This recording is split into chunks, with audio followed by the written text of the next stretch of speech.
The town of Ravenswood lay shrouded in an eternal twilight, as if the sun had long since abandoned its skies. It was a place where time seemed to have lost all meaning, where the very fabric of reality appeared to be unraveling like a threadbare cloak. And it was here, in this forsaken corner of the world, that Dr. Sophia Ellis had arrived, driven by a morbid curiosity that had haunted her since childhood. As a renowned psychologist, Sophia had spent years studying the human mind, delving into the darkest recesses of the human psyche. But it was a single, cryptic letter that had drawn her to Ravenswood, a letter penned in an eerie, flowing hand, speaking of a place where the veil between the worlds was whisper-thin. The writer, a local named Elijah, claimed to possess knowledge of the town's darkest secret, a secret that had driven its inhabitants to the brink of madness. Sophia's taxi rattled down Main Street, the only sound in a silence so profound it seemed almost palpable. The buildings seemed to lean in, as if listening, their windows like empty eyes staring back. The driver, a grizzled old man named Gus, spoke little, his voice barely above a whisper. "You're the one looking for Elijah, ain't ya?" he said, as the taxi drew to a halt in front of a crumbling Victorian mansion. "You can find him in there, but be warned, Doc, once you step inside, you ain't coming out the same." Sophia paid Gus and stepped out into the chill of the evening, the air clinging to her like damp cloth. The mansion loomed before her, its turrets reaching towards the sky like skeletal fingers. As she approached the entrance, a figure emerged from the shadows, his eyes gleaming with an otherworldly intensity. "Elijah," Sophia said, her voice firm despite the creeping sense of unease. "The doctor," Elijah replied, his voice low and honey-smooth. "I've been expecting you. You've come to unravel the mystery of Ravenswood, to peel back the layers of madness that shroud this town." As Sophia followed Elijah into the mansion, she couldn't shake the feeling that she was being led deeper into a labyrinth of horrors.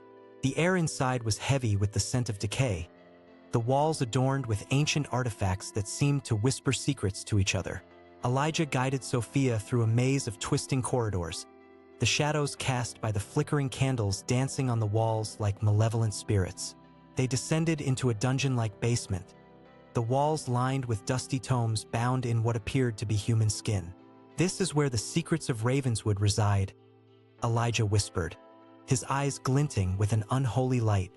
"Here, you will find the chronicle of a town consumed by the very fabric of madness. But be warned, Doctor, once you delve into these tomes, there is no turning back. The horrors that lurk within will haunt your every waking moment." As Sophia reached for the nearest tome, a faint whisper seemed to caress her ear, a soft, seductive voice beckoning her closer. The words on the pages seemed to shift and writhe like living serpents, as if trying to convey a message that only the damned could comprehend. Sophia's eyes scanned the text, her mind reeling as the chronicle of Ravenswood unfolded before her. The town's history was a tapestry of darkness, woven from threads of murder, sacrifice, and ritualistic horrors. The residents of Ravenswood had long been bound to an otherworldly force, a presence that lurked just beyond the veil of reality.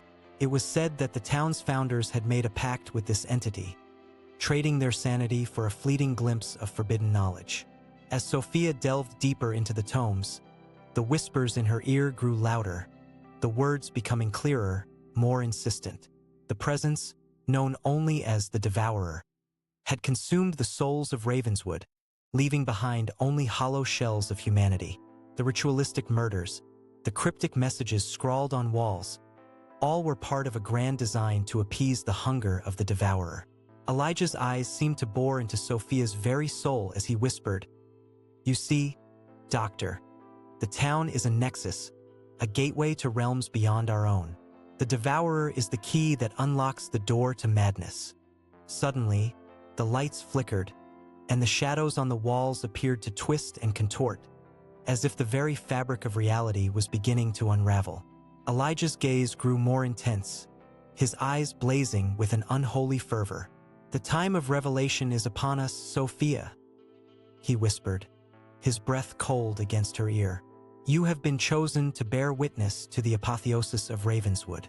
The Devourer stirs, and soon the veil will be lifted, unleashing horrors beyond your wildest imagination. As Elijah's words hung in the air, the whispers in Sophia's ear grew to a cacophony, a maddening chant that seemed to draw her closer to the brink of sanity. The air was heavy with an electric sense of anticipation, as if the very molecules themselves were vibrating in expectation of some cataclysmic event. Sophia's mind reeled as she struggled to maintain a grip on reality, the whispers in her ear growing louder, more insistent. Elijah's eyes seemed to bore deeper into her soul, as if he could see the very fabric of her sanity beginning to fray. "You feel it, don't you, Sophia?" he whispered, his voice like a cold breeze on a winter's night. "The devourer stirs, and soon the veil will be lifted. You will behold the face of madness itself." As if in response, the lights in the basement flickered once, twice, and then died, plunging the room into an inky blackness. Sophia's heart raced, her breath coming in short, sharp gasps. The whispers in her ear reached a fever pitch, the words becoming clear, distinct. "Behold, the shimmering, behold, the devourer." Suddenly, a faint, ethereal glow began to emanate from the tomes, spreading like a stain across the walls, the floor, and the ceiling. The air seemed to shimmer, like the surface of a dark, stagnant pool.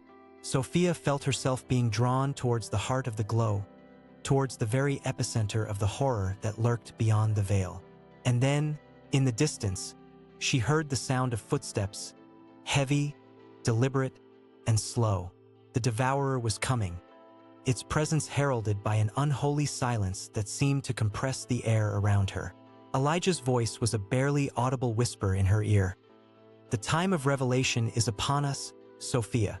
Behold, the devourer." The footsteps grew louder, the sound waves echoing through the chamber like a funeral dirge. Sophia's heart raced with a mix of terror and morbid curiosity as she felt the weight of the devourer's approach. The whispers in her ear had ceased, replaced by an oppressive silence that seemed to crush the air from her lungs. The glow emanating from the tomes grew brighter, illuminating the twisted, ancient artifacts that lined the walls. The air itself seemed to ripple and distort, as if reality was bending to accommodate the horror that lurked beyond.